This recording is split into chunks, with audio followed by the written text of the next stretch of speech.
On a lot. We agree that the Constitution of India should be defended. Most of us agree on the idea of the caste census. We agree that two business people, namely Mr. Adani and Mr. Ambani, shouldn't run every single business in India. Lok Sabha में विपक्ष के नेता और कांग्रेस के सांसद राहुल गांधी इन दिनों विदेश यात्रा पर हैं। अपनी अमेरिका यात्रा के दौरान वाशिंगटन डीसी में राहुल ने एक बार फिर भारतीय संविधान की रक्षा की बात दोहराई है। इस दौरान वे भारतीय व्यवसायी अडानी और अंबानी का नाम लेने से भी नहीं चूकते। राहुल कहते हैं कि उन्हें भारत में हर एक व्यवसाय नहीं चलाना चाहिए। साथ ही वे कहते हैं कि इंडिया गठबंधन वह नहीं है जो भाजपा बता रही है, यह इंडिया गठबंधन है। So for you to say that we don't agree, I think is inaccurate. Second thing is that all coalitions are negotiations, right? So certain amount of to and fro will always take place. That is perfectly natural. There's nothing wrong with it.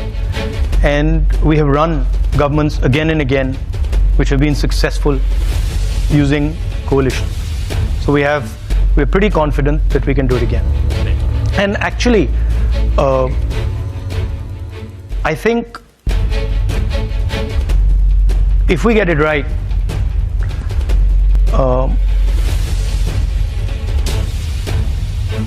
we would, sorry, it's not India Alliance. That's a BJP framing. It's India Alliance. What's the last word stand for? What does the A stand Alliance. for? Yeah. So wouldn't it be redundant to say India Alliance? No, it's not. Because it's not. Because the whole idea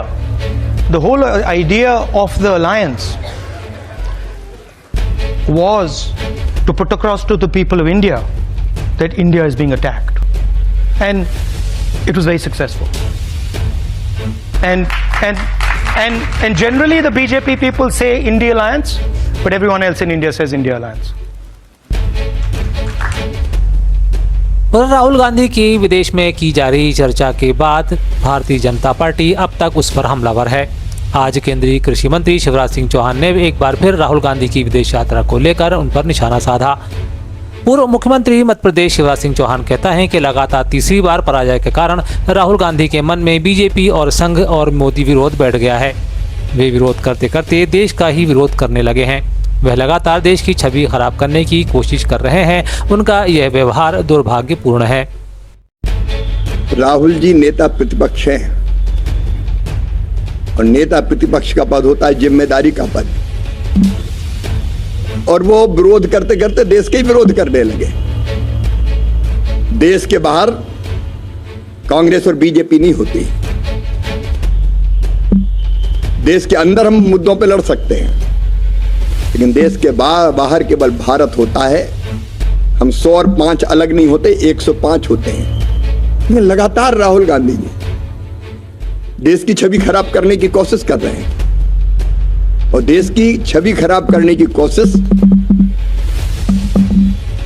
देशद्रोह जैसी सीमा में ही आता है। मैं भी गया था America, मुझे उस समय मनमोहन जी प्रधानमंत्री थे, मुझे पूछा गया था, अमेरिका में पूछा गया था क्या भारत के प्रधानमंत्री अंडर अचीवर है? मैंने कहा नहीं, वो भारत के प्रधानमंत्री है, कांग्रेस के नेता नहीं है, और हमारा प्रधानमंत्री अंडर अचीवर नहीं हो सकता। एक भावना आखिर राष्ट्र प्रेम की होती है। और संविधान पर हमले किसने किए? इमरजेंसी कौन ने लगाई? संविधान को तार तार करने का पाप किसने किया? राहुल गांधी जी भारत जोड़ो यात्रा तो करते हैं, लेकिन ना तो भारत से जुड़ पाए, ना भारत की जनता से जुड़ पाए, यहाँ की संस्कृति, जीवन मूल्य और परंपराओं से जुड़ पाए। दुर्भाग्यपूर्ण है राहुल गांधी जी का ये व्यवहार। हालांकि गठबंधन के शिवसेना नेता संजय राहुल गांधी का पुरजोर समर्थन करते हैं। संजय राउत कहते हैं कि राहुल ने जो कहा है उसमें गलत क्या है। राहुल गांधी सही कहते हैं और भाजपा ने 10 सालों में धर्म जाति का तुष्टीकरण के अलावा किया ही क्या है। गांधी ने वर्जीनिया यूएसए में जाके बयान दिया कि इंडिया में, भारत में एक जात दूसरी जात से कम है, एक लैंग्वेज दूसरी लैंग्वेज से कम है। कुछ राज्यों के नाम लिए कि ये राज्य इनसे कम है। बोले ये आरएसएस और बीजेपी वाले इस तरह से उनका कहना था, क्या कहते हैं? राहुल गांधी जी ने जो कहा है उसमें गलत क्या है? राहुल जी ने ठीक ही बात की है। हमारे देश में ये चल रहा है और बीजेपी के लोग ये 10 साल में ये जाति का और धर्म का राजकारण, तुष्टीकरण ज्यादा कर रहे हैं। राहुल गांधी ने जो बात की है लोगों की मन की भावना है। बरकतुल्लाह यूनिवर्सिटी भोपाल के दीक्षांत समारोह में आज राज्यपाल मंगूभाई पटेल और मुख्यमंत्री डॉक्टर मोहन यादव ने डिजिटल मार्कशीट और डिग्री वितरण प्रणाली का शुभारंभ किया है। इस समारोह में स्वर्ण पदक विजेताओं और उपाधि प्राप्त विद्यार्थियों का सम्मान भी किया गया। इस दौरान विश्वविद्यालय देश का पहला ऐसा संस्थान भी बन गया जो छात्रों को निःशुल्क डिजिटल मार्कशीट और डिग्री उपलब्ध कराएगा। इस दौरान मुख्यमंत्री डॉक्टर मोहन यादव ने बरकतुल्लाह विश्वविद्यालय द्वारा शुरू की गई डिजिटल मार्कशीट और डिग्री वितरण प्रणाली की सराहना करते हुए इसे एक ऐतिहासिक पहल बताया। मेरे पास जो नाम दिया है पीजी के साइंस के एमएससी आईटी के विद्यार्थी यश पाठक, रोल नंबर 2281600029, मेरी अपनी ओर से यश पाठक, he is also a gold medalist, PG MSc IT, roll number 2281600029, यश पाठक।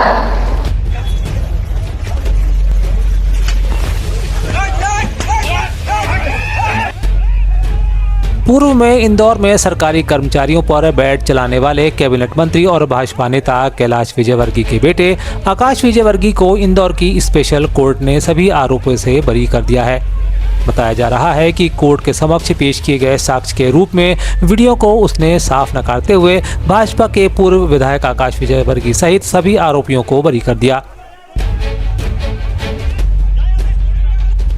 आकाश विजयवर्गीय को बरी किए जाने के बाद अब इस पर कांग्रेस ने राजनीति शुरू कर दी है। मध्य प्रदेश के पीसीसी चीफ जीतू पटवारी कहते हैं, जिस बल्लाकांड में पीएम नरेंद्र मोदी का पारा भी चढ़ गया था, उस केस में इंदौर के बल्लेबाज को क्लीन चिट मिल गई है। अपराध को अदालत ने बरी कर दिया, दोष मुक्त कर दिया। आखिर इस संविधान की रक्षा कैसे हो, ये सवाल तो आज खड़ा होता है। वीडियो विजुअल है, फिर भी बरी कोर्ट से। मध्य प्रदेश के मुख्यमंत्री डॉक्टर मोहन यादव की अध्यक्षता में आज आयोजित कैबिनेट बैठक में कई अहम फैसले लिए गए। नगरीय आवास एवं विकास मंत्री कैलाश विजयवर्गीय ने महत्वपूर्ण जानकारी देते हुए बताया कि राज्य के सभी निगम मंडलों में अब मंत्रियों को अध्यक्ष नियुक्त किया जाएगा। साथ ही उन्होंने यह बताया कि पहले यह जिम्मेदारी प्रमुख सचिवों के पास थी। मुख्यमंत्री जी ने एक बहुत अच्छा कैबिनेट में निर्णय लिया है। माननीय मुख्यमंत्री जी ने प्रस्ताव रखा कि हम भारत शासन को सोयाबीन के लिए उसकी एमएसपी बढ़ाना, उसके लिए आग्रह करेंगे और वह 4,800 रुपये उसकी एमएसपी हो, क्योंकि अभी मार्केट में रेट 4,000 का है। तो किसानों में उसको लगता है कि उत्पादन हमारा बहुत हुआ है, अच्छा उत्पादन हुआ भगवान की दया से, पर उन्हें रेट नहीं मिल रहा है। इसलिए जरूरी कि उनको अच्छे रेट मिले। इसलिए राज्य सरकार स्वयं पहल कर रही है अपनी ओर से कि एमएसपी में रेट बढ़ाकर 4,800 रुपये प्रति क्विंटल किया जाए।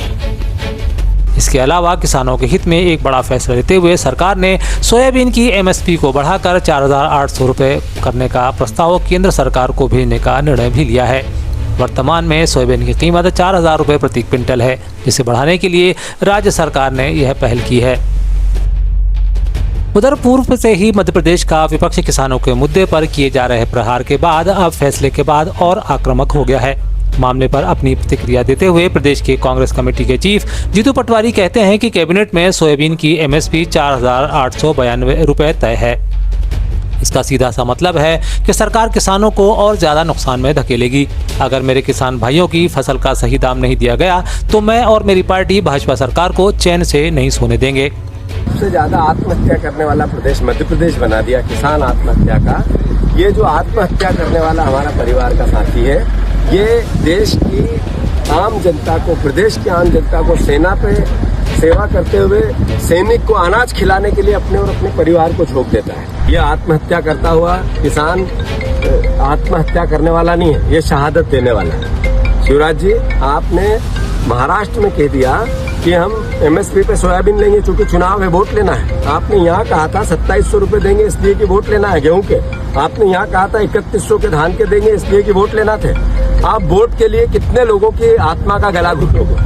मैं प्रार्थना करता हूं कृषि मंत्री जी से, देश प्रदेश के सरकार और मुखिया मोहन यादव जी से, आप एमएसपी पे सोयाबीन खरीदो, अन्यथा आपको हम चैन से नहीं रहने देंगे। कांग्रेस का किसान के बेटों का दायित्व है, आप किसानों की सोयाबीन 6000 करो, अन्यथा आपको चैन से नहीं सोएंगे। मध्य प्रदेश के सीतामऊ में भारी बारिश के बाद उफान के चलते नाले ने 3 लोगों की जान ले ली है। हालांकि एक बच्ची को बचा लिया गया। मामला मध्य प्रदेश के उप मुख्यमंत्री के गृह क्षेत्र सीतामऊ का है, जहां नाले में बहती बच्ची को बचाने के लिए बबलू अंसारी ने अपनी जान की बाजी लगा दी। घटना की जानकारी लेने के बाद आज जीतू पटवारी मौके पर पहुंचे थे। ऐसे में जीतू पटवारी ने आरोप लगाते हुए इसे भाजपा सरकार की लापरवाही का कारण बताया। जीतू कहते हैं कि उप मुख्यमंत्री के गृह क्षेत्र में वर्षों से जर्जर पड़ी पुलिया पर रेलिंग न होने के कारण यह हादसा हुआ। साथ ही उन्होंने मांग की है कि मैं मृतकों के परिवारों को 25-25 लाख रुपए की सहायता राशि देने की मांग करता हूं। साथ ही छोटी बच्ची को बचाने के लिए अपनी जान गंवाने वाले बबलू मंसूरी के परिवार का सम्मान करने की भी उन्होंने अपील की है। प्रदेश के हालात बद से बदतर है। लगातार हादसों में लोग अपनी जान कैसे गंवा रहे हैं, मतलब सरकार कैसे हत्याएं कर रही है आम पब्लिक की, उसका एहसास फिर आज मल्हारगढ़ क्षेत्र में हुआ। एक 3 साल की 2 साल की बेटी छोटी, उसके पिता, उसकी माँ, तीनों पुलिया के केवल एंगल नहीं होने के कारण, रेलिंग नहीं होने के कारण बह गए। वित्त मंत्री जी का क्षेत्र है। ये एहसास कराता है मध्य प्रदेश की वस्तु स्थिति को, इनके भाषण को, इनके विज्ञापन को। आदरणीय मोहन यादव जी, आप संज्ञान में ले इस बात को कि जब माता पिता डूब रहे थे, अबोध बच्ची छोटी सी ये बेटी है, ये डूब रही थी, तो एक मंसूरी, बबलू मंसूरी कूद के उसने इनकी इस बच्ची की जान बचाई और खुद की जान गंवा दी। ये भी एहसास कराता है कि आप लोग जो नफरत और घृणा की बात करते हैं, देश और दुनिया, भारतवर्ष की प्राचीन सभ्यता और परंपरा से प्यार, मोहब्बत और सेवा की है, सहयोग की है।